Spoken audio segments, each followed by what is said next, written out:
Vamos lá, pessoal. Então, a gente vai fazer a marcação do 139, que o Paulo Brito fez o pedido para mim, para a gente tentar fazer essa marcação de uma forma bem assertiva. Lembrando que a gente utiliza o marcador amarelo para quê? Para tema. Então, o assunto do meu artigo sempre vai ser de amarelo, certo?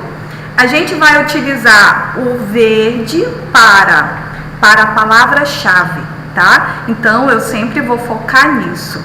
É quase uma questão de uma análise de língua portuguesa, por exemplo, mas vamos tentar levar para o lado do direito. E o laranja para exceções, para coisas extremas, o que vem na prova, né? De fato. Então, a marcação ela vai ser nesse molde, tá?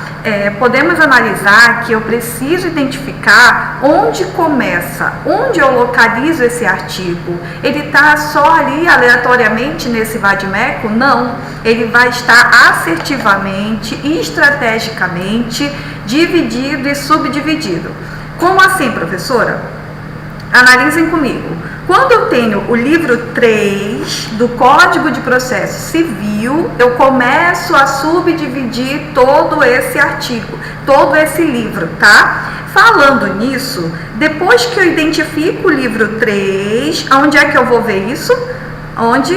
Eu vou ver lá no índice sistemático, tá? Do meu código. Então, ou ele vai estar no início do código, ou ele vai estar no final do código. Vai depender do tipo de vade-mecum que eu tenho. Então, se é da Ridel, se é da Saraiva, se é da Juspod, não importa. Ele vai ter que estar ou no início ou no fim. Identifiquei o índice, aí eu vou localizar ali os livros e subdivisões dele, tá?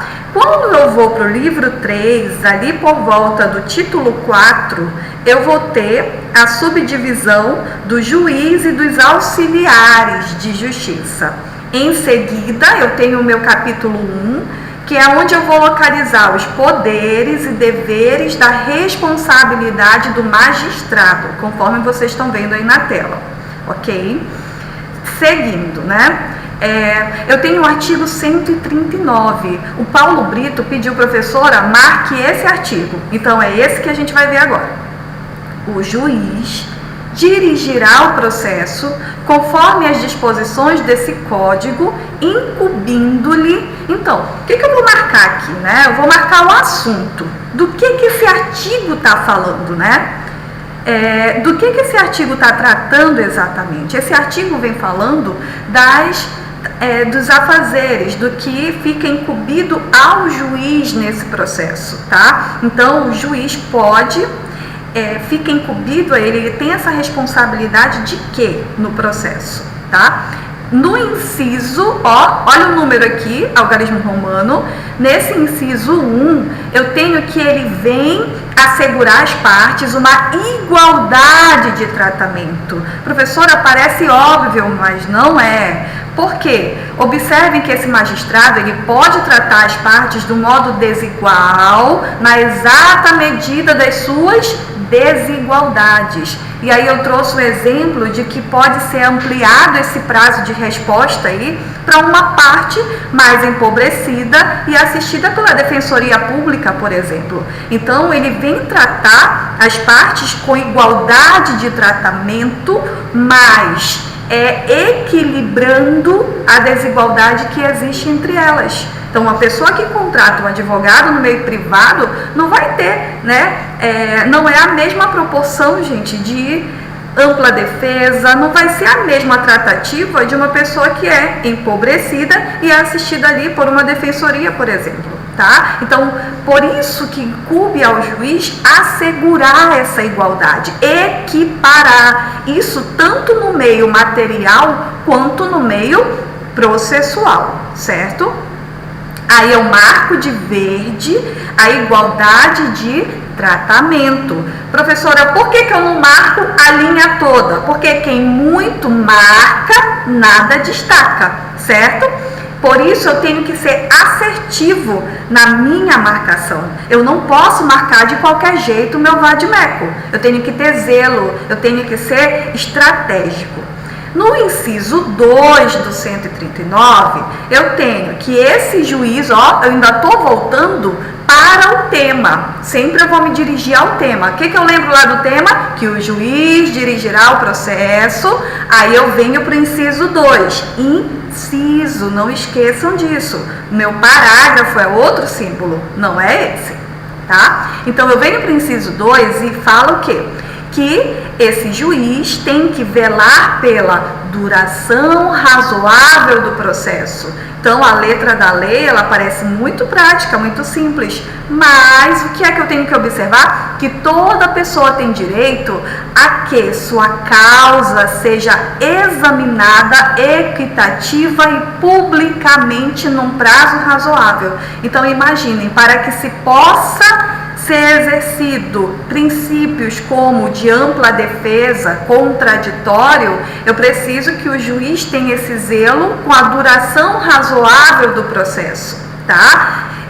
E isso não significa que tem que ser rápido, ligeiro, ele tem que ser célere, ele tem que ser assertivo, mas não significa que tudo que é apressado é com qualidade. Então esse juiz vai se preocupar sim com a qualidade dessas decisões, beleza? Vamos continuar. Além disso, Paulo Brito, você que me pediu essa marcação, o que eu vou verificar também, meus amores? Que, nesse caso, tem até um exemplo que eu trouxe para vocês, que é a questão do Pacto de São José da Costa Rica, né? Que ele fala que a celeridade não pode ser confundida com precipitação, tá? E a segurança não pode ser confundida com eternização. Muito legal essa frase aí do Gajardoni, 2013, ali na página 25, que me chamou muita atenção. Eu vou até repetir. Celeridade não pode ser confundida com precipitação. E a segurança também não pode ser confundida com eternização. Difícil é encontrar o justo equilíbrio entre a segurança e celeridade, tá? Portanto, esse juiz tem que ser bem assertivo com essa duração razoável do processo, beleza? Marquei de verde palavra-chave do meu artigo. Lembrem que eu vou estar retomando ao artigo, certo? Sempre retomando ao artigo. Só um minutinho, por favor, que eu quero enviar lá no Insta para vocês também.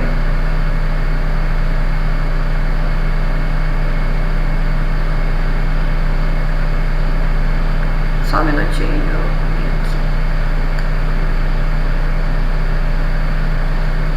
Prontinho.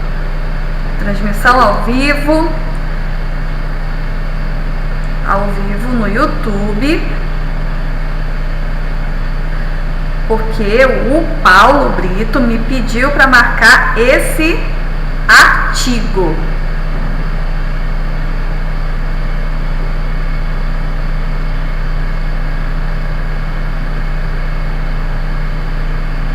Pronto, tá aí, ó, o nosso link postado no story para vocês acompanharem. Vamos continuar. Espero que ele esteja por aí. Vamos. Depois disso, a gente vai ter o inciso 3, tá? O inciso 3 vem falando o quê?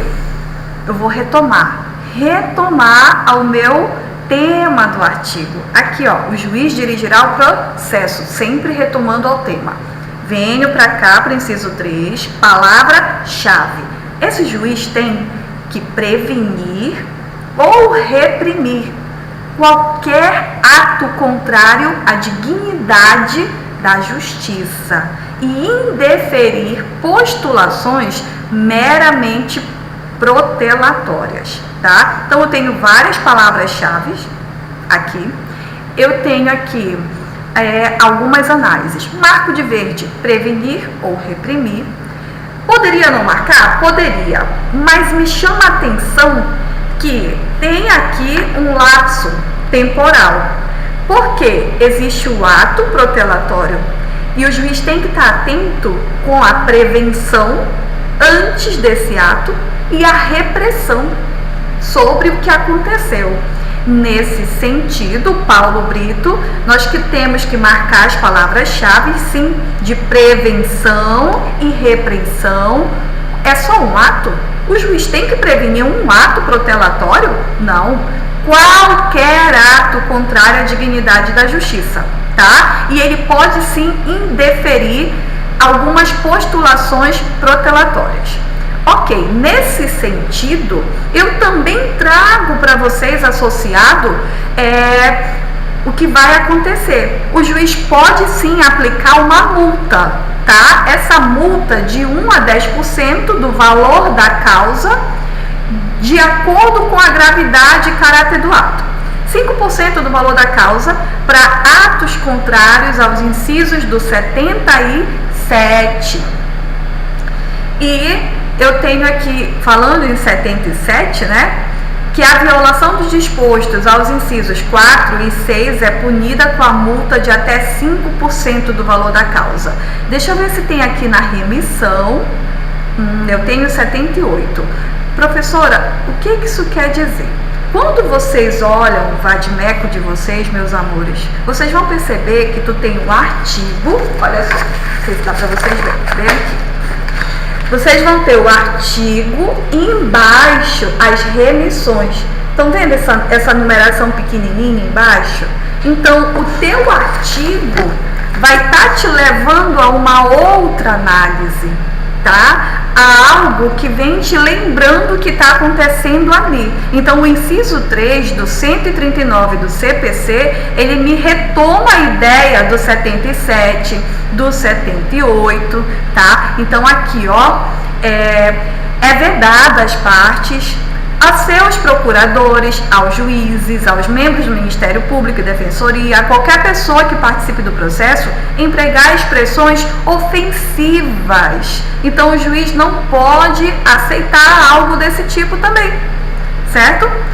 Quando expressões ou condutas ofensivas forem manifestadas oral ou presencialmente, o juiz advertirá o ofensor de que não as deve usar ou repetir, sob pena de ser cassada a palavra.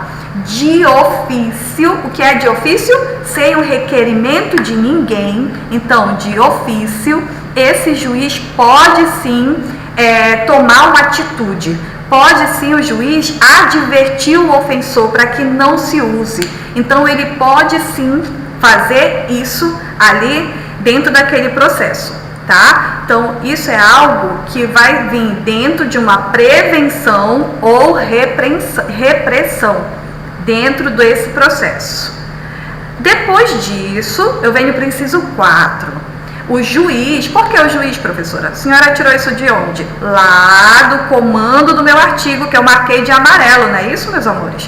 Marcamos de amarelo o comando, a palavra, o tema do artigo, e aí eu venho subdividindo com as palavras-chave. Ok, vamos lá.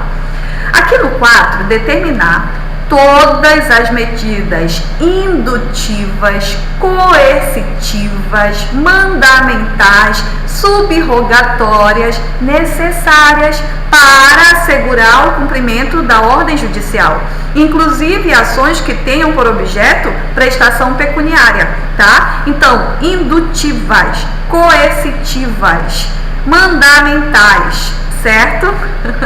Acho que o Antônio está falando aqui, a senhora começou explicando o uso das cores para marcar o vadimeco. Isso mesmo, Antônio, tem que ter cor assertiva, porque quem muito marca, nada destaca, tá bom? Aí, essas medidas mandamentais subrogatórias, ele pode, que é subrogar, passar autorização para alguém fazer algo, um oficial de justiça, ele pode passar ali para assistência social, a oitiva da família, a oitiva das crianças. Então ele pode sim pedir um estudo social, tá? Pode e deve, né? Porque ele tem que ter todas as medidas para que se cumpra algo nesse processo, certo?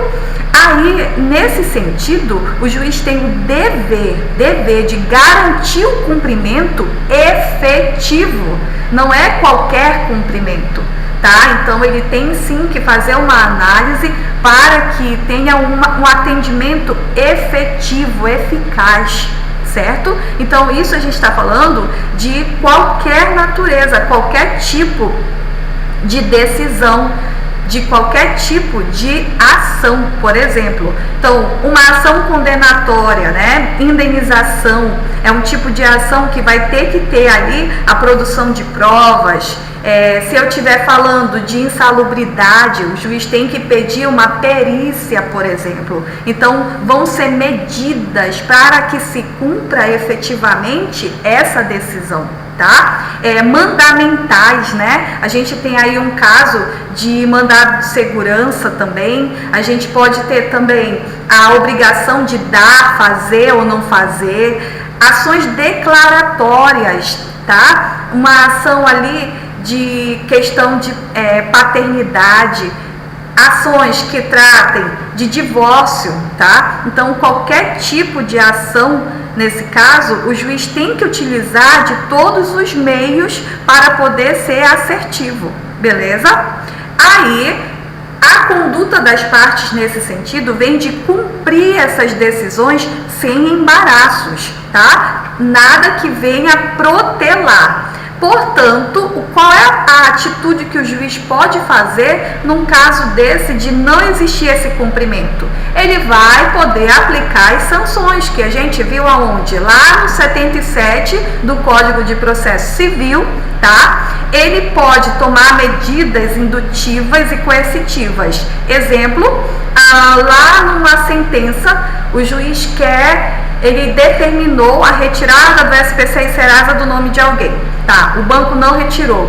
Então ele vai e aplica aquelas medidas coercitivas que nós já vimos em várias disciplinas, como as astraentes, que é uma medida processual, não é uma medida material, processual, de multa diária, tá? Então, nesse caso, o juiz pode determinar? Pode. Ele pode determinar tudo o que for necessário para que se cumpra a ordem judicial, beleza? Então, é um dos artigos bem básico da função desse juiz, certo? Se alguém tiver alguma pergunta, aciona aí, tá? Seja no Zap, seja no YouTube, seja no Instagram, eu vou estar aqui atenta com vocês, beleza? Vamos continuar. Bloqueio de bens, ativos, certo? Restrição de direito, decisões substitutivas de vontade. Então, esse juiz ele vai poder aplicar qualquer medida para que se cumpra essa ordem judicial. Ok, vamos continuar. Promover a qualquer tempo, amarelo não, verde. Por que verde, professora? Porque não é o meu tema, não é o meu assunto. O meu assunto está lá no início do artigo 139. O inciso é uma subdivisão desse artigo, certo? Então, ele pode promover, ele deve promover em qualquer situação. É só até a contestação? É só até a instrução de provas? É só até a intimação, a citação? Não. O juiz deve promover a qualquer tempo a autocomposição. Então, nesse caso, preferencialmente com o auxílio dos conciliadores e mediadores. Muita atenção, tá? Por quê, meus amores? Quando esse juiz promove a qualquer tempo a autocomposição, alguém lembra o que é autocomposição? Bom, eu espero que sim, né? Autocomposição é um acordo, né? É um acordo voluntário entre as partes, certo? esse juiz pode sim promover, incentivar, perguntar se tem algum acordo entre as partes, como é que eles podem conciliar isso entre eles, tá? Preferencialmente. Por que preferencialmente? É obrigado o juiz ter que aceitar que o conciliador ou o mediador faça essa autocomposição? Não, ele não é obrigado. Preferencialmente, ele vai sim ter o auxílio destas pessoinhas, certo? Então, esse auxílio dos conciliadores e dos mediadores, lembrando, é o marco de amarelo? Não, é o marco de verde, porque são as palavras-chave do artigo, certo? Então, quem é o conciliador e quem é o mediador? Conciliador, ele vai tratar preferencialmente daqueles casos em que não havia vínculo anterior entre as partes e que provavelmente também não vai continuar tendo essa relação jurídica entre elas depois. Exemplo, um acidente de trânsito. As duas pessoas se bateram. Nesse caso, eu preciso necessariamente do mediador? Não. Eu posso ter uma autocomposição, lembrando, autocomposição, meio adequado de resolução de conflitos que vai trazer esse acordo voluntário entre as partes, com o auxílio de um conciliador, porque no acidente de trânsito essas pessoas não se conheciam e elas não vão continuar tendo relação ali jurídica depois daquele fato, tá?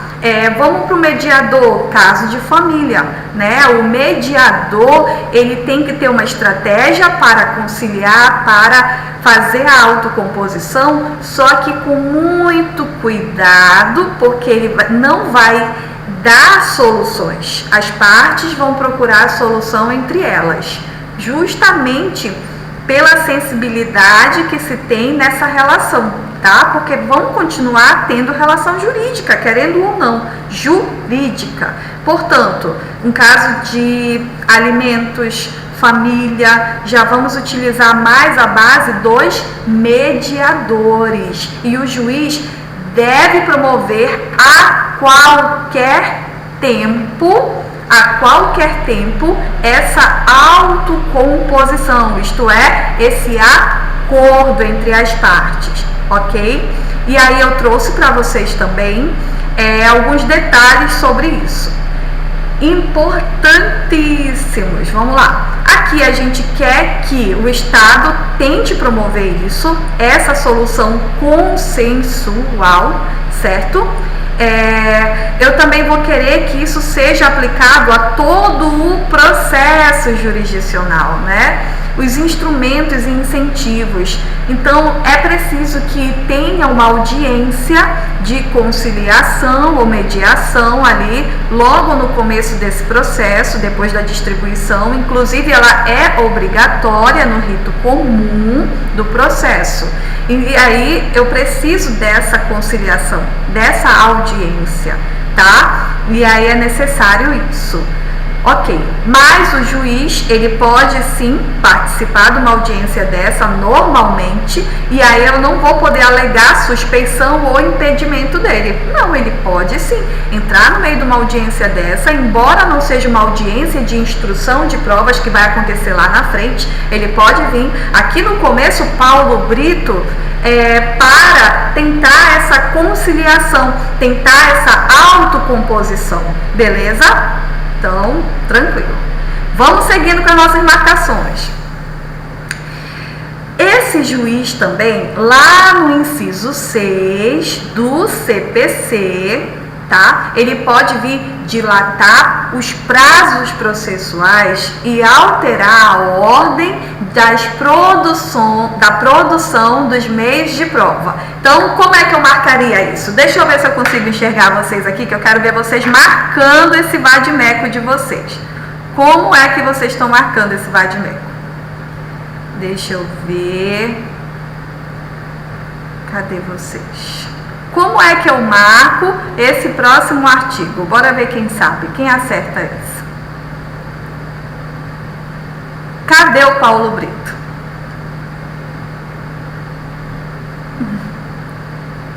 Paulo Brito. Tá. Vamos lá. Nesse caso, vamos marcar. Dilatar os prazos processuais, alterar a ordem da produção dos meios de prova. Então, dilatar. Importante. Dilatar prazos processuais, tá? Só um minuto que a gente vai já marcar. Agora, não, verde. Dilatar prazos processuais. O juiz pode fazer isso? Pode.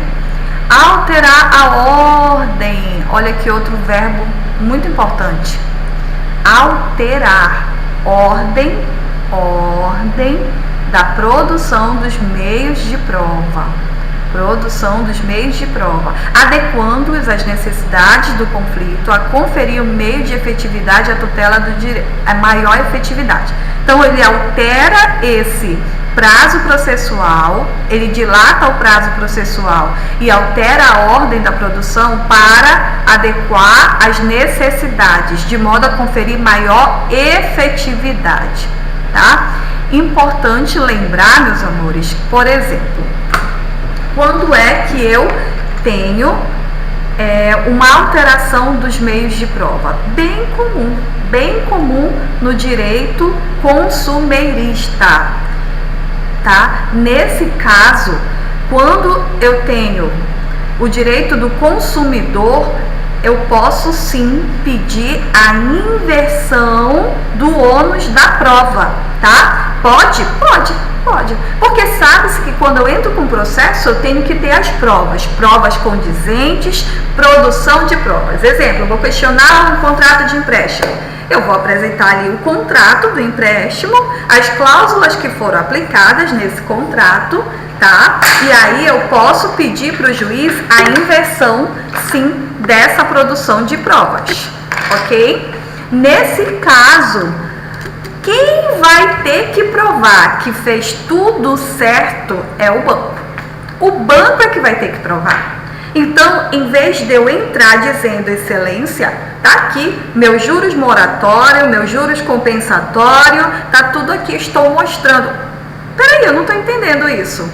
A questão é, o consumidor ele vai ter toda essa suficiência, essa capacidade de produção de provas? Não. Por isso que o juiz pode sim inverter a ordem dessa produção de prova, né? Ele vai dizer não, quem vai provar é o banco, que deixou muito bem claro as cláusulas desse contrato, certo? Então também é uma forma de que o juiz deve estar atento no processo para poder trazer mais efetividade para isso, tá bom? Ok? Aí eu trouxe também alguns comentários sobre isso para vocês. Observamos então que existe uma flexibilização nesse procedimento. Sim, pode-se ser flexibilizado esse procedimento. Só um minuto. E o que vai acontecer, galerinha? Esse artigo, esse inciso, vai tratar também de uma alteração de uma audiência com urgência, tá? Ele pode prorrogar o prazo de uma audiência em razão de um caso fortuito ou força maior. Nós vimos muito isso em catástrofes naturais, casos de força maior, e aí tem que ter uma dilação do tempo para apresentar uma prova, para marcar uma audiência, e aí o juiz pode sim acabar alterando, tendo que alterar essas situações, certo? Continuando, né? Ele pode determinar uma ordem diferente de depoimento para facilitar a produção, mas tem um detalhe que me chamou muito a atenção nesse inciso e eu trouxe para vocês: a questão da preclusão, tá? Tem limites para essa dilação, para essa flexibilização. Por quê? Porque tem que ter um respeito ao contraditório e à ampla defesa, para a gente ter a garantia do devido processo legal. Por quê, meus amores? Exemplo, teve um prazo para o cliente contestar e ele não contestou dentro do prazo de 15 dias, por exemplo. Nessa situação, o juiz não vai poder flexibilizar se não teve uma boa justificativa, se não teve uma justa causa para que essa parte não tivesse alegado isso dentro do prazo correto, certo? Então, nesse caso, tem limites. Aí nós chamamos de preclusão. Os meus alunos lá do curso de contestação de sábado, um abraço a todos eles, Antônio, Campelo, a Priscila, todos que estavam aqui comigo, viram essa questão da preclusão. O juiz diz, precluir o seu direito. Eu lhe dei um momento para você falar, você não falou. Eu lhe dei um momento para você apresentar uma prova e você não apresentou, tá? Eu dei um momento da contradita para você e você não contraditou a testemunha. Quer dizer, depois que a testemunha fala, você quer vir alegar que essa testemunha não deveria estar participando do processo, e aí o juiz pode sim determinar que precluiu o direito dessa parte de tratar alguma coisa específica. Continuando, lá ainda no nosso artigo 139 do CPC, qual é o assunto? Qual é o tema? Olha lá, amarelo, o juiz dirigirá o processo, tá bom? Aí eu venho aqui para o inciso 7, vamos olhar o inciso 7 aqui, vamos. Exercer o poder de polícia, ó aqui, ó. Com que cor que eu marco isso? Amarelo? Não, a gente não vai marcar de amarelo porque eu estou falando de uma palavra-chave, certo? Essa palavra-chave fala que o juiz pode sim exercer o poder de polícia requisitando, quando necessário, uma força policial, além da segurança interna dos fóruns e tribunais, tá? Então isso vem buscar manter o que, gente? Manter a ordem na audiência, expulsar comportamentos inadequados, requisitar a força policial, tratar todos com urbanidade, registrar tudo em ata, mandar riscar ofensas ou caçar palavras de ofensores, tá? E ele também pode encaminhar condutas ilícitas, nesse caso, lá para o Ministério Público e para os órgãos de fiscalização também, correto? Perfeito? Então, marcando, só fechando aqui essa marcação, exercer o poder de polícia, requisitando quando necessário força policial, além da segurança interna dos fóruns, ele pode, normalmente, e tribunais, certo? Beleza. Também ele pode determinar a qualquer tempo comparecimento pessoal das partes para inquiri-las aonde, gente? Inquiri-las sobre os fatos da causa, hipótese em que não incidirá pena de confesso. O que quer dizer isso, meus amores? Vamos lá. Aqui a gente chama de interrogatório judicial. Então, quem está fazendo as anotações aí, aproveita agora. Interrogatório judicial. O poder do juiz para inquirir as partes, tá? Isso não se confunde com a fase de instrução, tá? Não se confunde com a fase em que as partes tem que prestar o depoimento numa audiência e é chamada de audiência de instrução. Não se confunde, tá? Porque aqui na instrução o juiz quer a produção de provas e tem a ver com uma fase do processo, ok? Já aqui nesse interrogatório judicial, em que o juiz a qualquer momento pode sim chamar uma parte e pedir para ela vir explicar o que está acontecendo, alguma situação que ele quer deixar clara, tá? Ele quer o esclarecimento de fatos da causa, não é um meio de prova, certo? E a ausência não vai implicar em confissão, tá bom? Diferente de uma audiência, de uma fase processual, em que se a parte não for lá e der o seu depoimento, pode sim implicar numa confissão. Então, é diferente da fase de instrução, tá? Isso aqui está alinhado àquelas normas fundamentais do processo, como o princípio da cooperação, lá do início do CPC, que o juiz pode sim optar por esclarecimentos escritos também, totalmente legal. Vamos marcar o inciso 8. O inciso 8. Determinar a qualquer tempo. Me chama a atenção a palavra qualquer tempo. Qualquer tempo. Ele pode determinar comparecimento pessoal das partes, tá? Para inquiri-las, questioná-las, interrogá-las, certo? Sobre fatos da causa, ok? Hipótese em que não, olha que palavra engraçada, não incidirá a pena de confesso. Isso quer dizer que não compareceu, não significa que a parte está confessando aquilo, certo? Então, ó, marco de laranja, tem que ser de laranja, gente. Lembra que eu falei para vocês? Algo muito importante, algo de exceção, um não, exceto, joga o laranja aí, porque é quase certo vir numa prova, né? Beleza?